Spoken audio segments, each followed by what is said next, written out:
Welcome back for another video. It's Eharbad, and in today's video, we're going to be looking at Blizaar the Howler, the current Fusion champion. And I'll be making a video probably tomorrow, but obviously I put out a video today showing myself failing to beat Amius, but I did get it done this morning. I actually used Ugo, who was actually pretty good for the fight, to be honest. It wasn't quick, I'll be honest. It was a pretty slow fight, but I learned a lot about the mechanics of the boss, and I'm pretty confident going forward that when we get different rotations, I'll know what I want to bring and how I want to manage the fight. I'll go into details in that in another video and really talk through the exact turn sequence and what you're looking for at each stage, and some pitfalls that I learned along the way. But this video, the purpose of this one is going to be to look at the actual fusion that we've got going on now, and to do a little bit of an update on how I'm getting along in the quest to get Tormin. So if we quickly jump over to the champion himself and we look at the skill set, we've got a 3-time hit at random, 50% chance of placing freeze. Decent, not top tier for Finite Hard. There are better champions for it, Newt being one, Creedon being another in terms of the overall kit. But this is actually, given what we now have with Cursed City of Sintranos, and that we're likely to get combinations of factions and restrictions on champions to be able to beat pieces of content, potentially double bosses, etc. This could be huge if we end up needing to fight Finite Hard with Ogre tribes. And that's something we need to start thinking about, is how are these kits likely to apply? So it might not be that they're necessarily the best in the game in that role, but if they're very good, then we'll probably end up needing them now. It's like the size of roster we've has got, pre-Sintranos, if you had roughly, say, 60 well-built champions, you could pretty much do everything in the game. But I think now with Sintranos in play and the direction of travel, we're probably going to need more like 180 well-built champions. So I think it's really increased that. Otherwise, the rest of the kit is kind of good in general ways. Increased defense, ally protection on a 3-turn cooldown is useful, and you get this debuff, cleanse. I'm very much looking at this through the lens of the new content being in play. If we need to beat difficult rooms with restrictions in play, this is a good ability to have against a number of bosses. Getting that level of tankiness, it's pretty strong. Then we have an AoE freeze. Again, if I'm thinking about this in terms of Sintranos, this is now actually a top tier ability. And we also got a bit of TM reduction, which would be very useful.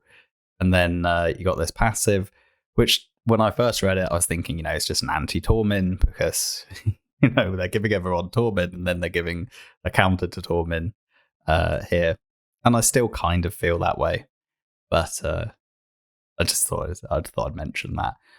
So overall, I have to actually say, pre-Sintranos, I thought his kit was pretty good. Not amazing, but pretty good. Now that Sintranos is out, I think this is pretty much a must-get champion, to be honest. For anyone who wants to be competitive in that game mode, I think you're going to have to pick up this champion. And I would definitely advise anyone who wants to do that. Anyone who's endgame should be trying to get every single kind of good champion they can get their hands on, because we never know when we're going to need them now. It's got that way. So that is the first bit out the way. Let's jump over to the Fusion event calendar. And the first thing I notice, let's not use that one actually. How do I reset? There we go. Sorry, just go back. This is why I wanted to have the highlighter. We get an extra 50 fragments, so there's 450 in total, which is kind of nice. But when you look at the distribution, you realize Plarium giveth with one hand and they taketh with the other. So it is nice to have a bit of flexibility, but this is the big problem. All of that flexibility is coming in this hero's path over here. And if we look at where it starts, Monday, so we're not going to have visibility until Monday the 25th, which happens to be Christmas Day, by the way. Like, come on, you couldn't have given us a day off. But moreover, we will have already done both the Champion Chase and the Summon Rush by then, and we'll have done 2 of the Dungeon Divers. So the main things that I would be looking to do the Hero's Path for, we're kind of already committed. So there's a little bit of a possibility with this Champion Chase here that once on the Sunday, we should have visibility, at least in terms of what events are in the Hero's Path, and we can make a bit of a judgment call. But it's a big risk to even skip anything before we've seen the points on Monday, the 25th. Which means, realistically, if we're going to do this Hero's Path, the only events that we could look at skipping would be the Artifact Enhancement and the Dungeon Divers. Because we'll have to have done everything by then, and Classic Arena's easy and Spider's always worth doing. So that realistically, these are the only 2 events we could skip, even though ideally I'd probably be wanting to skip both Dungeon Divers or a Champion Chase and a Dungeon Divers. And if this Hero's Path requires us to do a lot of dungeons, then we might end up doing the Dungeon Divers anyway. So it's one of these things. It's like we don't get enough bonus fragments that we can pull 5 of these. We also don't have... we don't get enough fragments that we can pull 5 of them, so we don't get a spare copy, which is kind of annoying. It would have been nice if they'd put 100 in the Hero's Path, maybe. I don't know.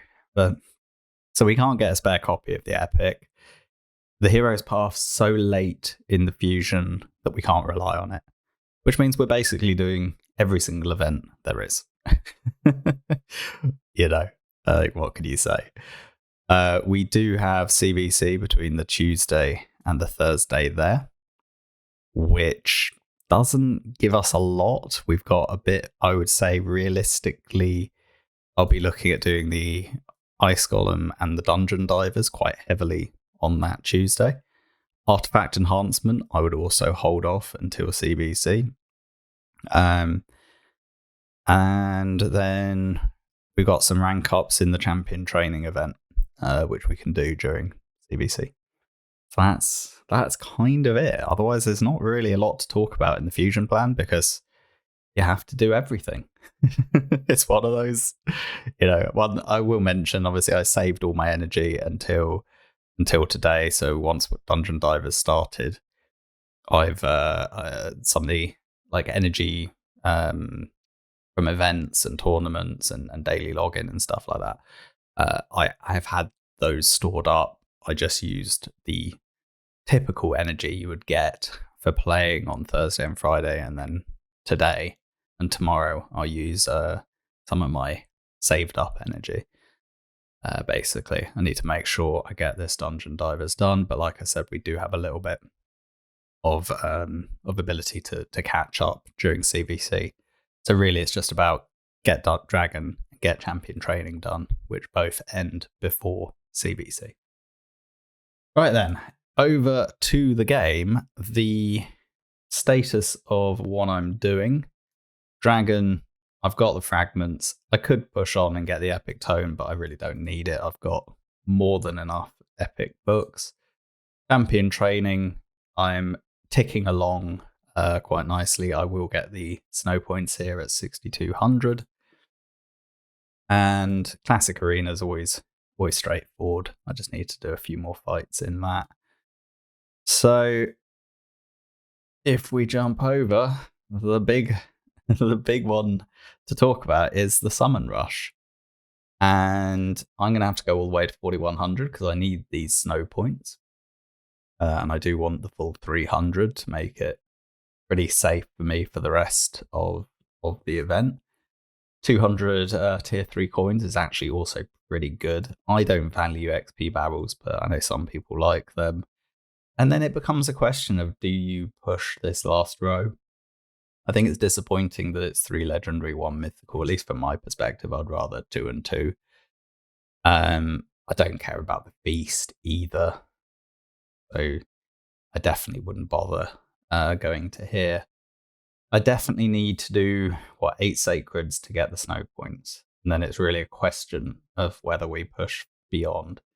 And I think the way I'll approach it is I'll do the first 8, and it depends what we pull during that 8. Because there is actually a champion up for grabs that is, for me, more important than any of the legendaries. Now, I'm not sure which ones to go for on the legendary side. For me, the ones I don't have are Lady Areth, Lysandra, and Beck. And I kind of feel like Beck might be the one to go for. Both Lysandra and Beck I could see being very useful in a lot of potential Cintranos content, but particularly Bad L, if we end up needing to do Amius with Undead Hordes, some kind of restriction. I'm not entirely sure what the restriction would be, but let's just say we had Undead Horde in the mix. Then he's a really solid cleanser with poisons, which is a really reliable way of killing the boss. So this is tempting in that regard. Lysandra, great champion. I'd quite like her just to have, and again, for any kind of like Fire Knight or any kind of restriction where we might have to do like Dark Fae with High Elves, like she's fantastic. So it's really a tough one between Bad L and Lysandra, both kind of like OGs in the game. But maybe I should go for Bad L. Then Creedon, I absolutely need him because there's a Fire Knight restriction where I believe we have Sylvan Watchers in the mix. And he's basically the only way I'm realistically going to beat that. It's in the Soulcross one. Plus, he's a fantastic champion. I have him on the free-to-play challenge account this year. And he's quality. Like, I really love this A2 with this 65% chance double hit AoE. He's really, really good. And then you got this triple hit that's actually 35%. So the new legendary actually has a higher chance than Creedon on the A1. Actually, pretty high chance, the new guy. And then you've got this nice passive. So I'm really hoping to pull Creedon. And that's why I say I'm going to pull 8 and see where we are. Because if I haven't pulled Creedon by then, I'm more likely to carry on trying. I rate him that highly. For me, in where I am in the game and what I'm trying to achieve at this point, he's more valuable than many legendaries. So fingers crossed. Let's do the 8 shards, and hopefully I'll pick up Creedon along the way. He's up to a 20x already. Sacred number 2. It is epic. It's Phacomorph. We're up to 25x. Come on, we've got to get a Creedon. 8 shards and a Creedon dream. Quaggan, not a good champion. 3 shards down, no legendary, no Creedon. Yes, we got the Creedon. Fantastic. I'd actually quite like 2, to be honest. Quite happy to pick up 2 in the 8 shards. I would not mind at all. Ugo, that is my third Ugo. I don't think I really need 3 Ugos. And now Flesh Terror, not a good champion. And the new content's not going to change that. He's still trash. But there could be some crazy combination where he might be the best you have. So never rule it out completely. I think that's about my 6th or 7th husk in the game. And I've actually lost track of how many shards I have pulled. So let's go and double check that on the summon rush. I think that is the 8, actually, isn't it? No, I need one more. One more. And we go here. No gold so far. Maybe back now would be nice. Lethalin, isn't he one of the champions we need for Lady Makage? That's Lock Wayne. Sure he was. Maybe not. Nah, never mind. But I think he is actually new for me. I know he isn't showing as new, but I think because he was in the Fusion, I never kept a copy of him. And again, I'm now looking at all these champions in a very, very different light because there's many more possibilities where this might be the absolute best champion you have available to be able to do some content. And, you know, if we have to beat Shogun with High Elves, then at least you have a taunt here. And that might be what we need. So keep a copy of every good champion you can. Suddenly everyone's value has spiked. And I am a very happy owner of Creedon the Blue, who will be next up for ranking up, to be honest. And I can actually show you right before we go back and have a consideration of whether we're going to pull any more, because we do need to decide that. I believe it's this room that I was referencing. Don't know where Creedon's hiding. But attack, support, I'm pretty sure that's Creedon. I'm pretty sure if you go best teams, anyone got here yet? They have. And yeah, you can see Creedon and Cardiel. I don't have Cardiel. But at least with Creedon, I maybe have a hope. There's the Lysandra, who I said, you know, could be useful. I have that team. So, yeah. But I think without Creedon, this would have been extremely hard. No Creedon and no Cardiel. Going up against Fire Knight hard. I don't think I'd have been able to do it. But, you know, now that I've got Creedon, and I'll probably end up actually using Jungle Hunter. Although his freeze is kind of useless in this context. Who knows? We'll see. I'll figure it out when I get there. But now that I have a Creedon, we're in business.